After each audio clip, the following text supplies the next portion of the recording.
करून धुवून घेतलेले आहेत। आता आम्ही ह्याला घालूया हळद आणि मीठ। मॅरिनेट करायला थोडं मीठ आणि थोडीशी हळद घालून घेऊया आणि ह्याला मिक्स करूया। इथं मी थोडंसं घालतो आता चिंचाचा हा रस। ह्याला आता आम्ही मिक्स करूया। आता हे एकदम मिक्स झालेलं आहे। आता मी ह्याला साईडला काढून ठेवून मसाला रेडी करून घेऊया। तर एक लहान मिक्सरचं भांडं घेतलेलं आहे, त्याच्यामध्ये मी घालून घेतो हे लाल तिखट। 3 चमचे लाल तिखट घेतलेलं आहे, थोडीशी हळद, हे थोडी लसूण, हे थोडंसं अद्रक, हा 1 चमचा तितका बडीशेप, इथं घेतलेलं आहे मी एक मिरची, लाल मिरची आणि हे चिंच आणि थोडंसं इथं मी घेतलेलं आहे मोठं मीठ।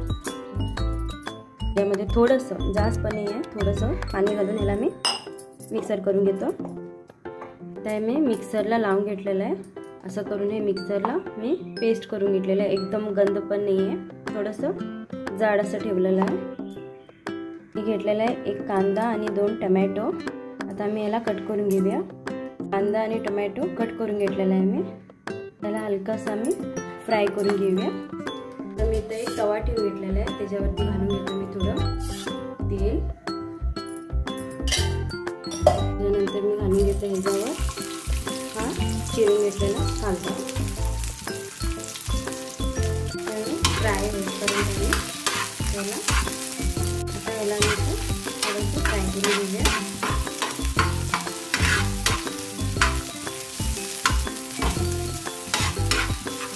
कांदा इथं फ्राय झालेला आहे, आता घालून घेतो मी टमॅटो।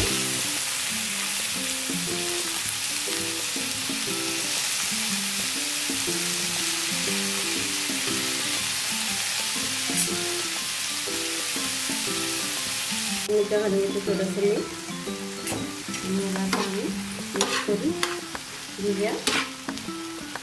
टमॅटोचा कच्चा वास जाईपर्यंत आम्ही आता ह्याला फ्राय करून घेऊया।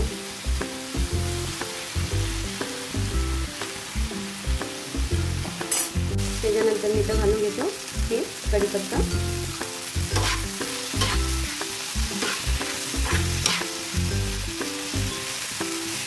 इथं आपले टमॅटो आता फ्राय झालेले आहे, टमॅटो आणि कांदा। आता ह्याला थंड करून घेऊया मी। आता भाजून घेतलेला कांदा, टमाटा आणि कढीपत्ता ह्याची मी पेस्ट करून घेतो बिना पाणीचं। हे मी आता असं पेस्ट करून घेतलेलं आहे। एक पॅन, आता त्याच्यामध्ये घालून घेतो मी थोडं तेल आणि हा अगोदर मी मसाला वाटून घेतलेला तो ह्याच्यामध्ये मी घालून घेतो आणि ह्याला फ्राय करून घेतो तेलामध्ये।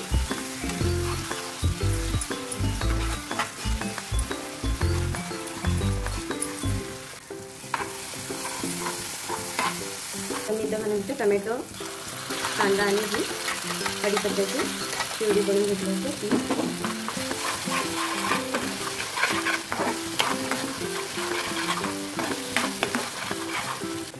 हे आता एकदम सुकं होईपर्यंत त्याला फ्राय करून घेऊया। गॅस एकदम स्लो ठेवून आम्ही फ्राय करून घेऊया।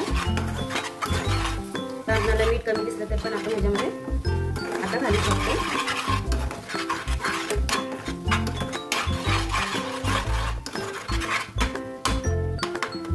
मसाला इथं रेडी झालेला आहे। मी इथं गॅस बंद करून घेतो, बंद करून ह्याला मी थंड करून घेतो। नंतर मी इथं घेतलेलं आहे केळीचं पान, त्याला आता हलकंसं गरम करून घेतो। पाठीमागचा डेट जाड असला तर पण आम्ही कट करून घेऊ शकतो, कारण ह्याच्यामुळे हे केळीचं पान फाटत नाही आहे। आपलं हलकंसं गरम झालेलं आहे। पॅनमधलं पाणी सुटलेलं आहे, ह्याचं पाणी मी थोडंसं काढून घेतो।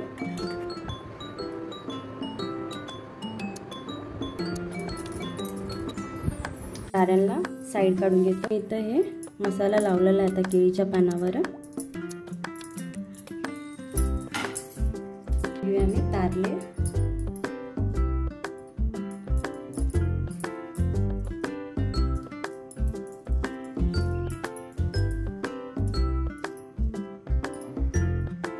तारले ठेवून घेतलेला आहे आणि आम्ही हलकासा हा मसाला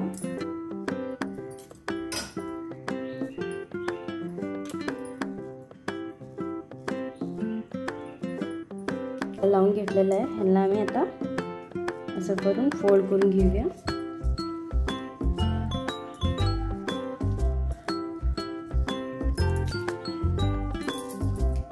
छोटी काठी घेतली नाही मी टूथपिक घेतलेला आहे। ह्याला असं करून दोन्ही साईडला आम्ही बंद करून घेऊया।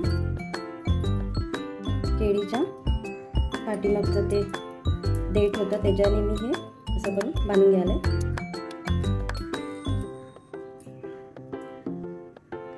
आपले बनवून झालेले आहे इथं तारल्यांचे पॉकेट। आता आम्ही ह्याला फ्राय करून घेऊया। इथं ठेवून घेतलेला आहे कुकर। आता मी गॅस ऑन करून घेतो। त्याच्यामध्ये घालतो मी थोडंसं खोबऱ्याचं तेल। तेल गरम झालेलं आहे। हे बनवलेले मी घालून घेतो इथं पॉकेट तारल्यांचे।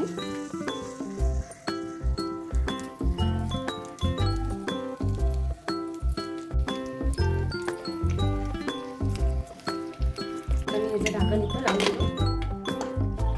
तर ढाकण लावून घेतलेलं आहे। ह्याची मी 1 सीटी काढून घेतो। आता रेसिपी तर बनून झालेली आहे। तर आम्ही ह्याला ढाकण करूया।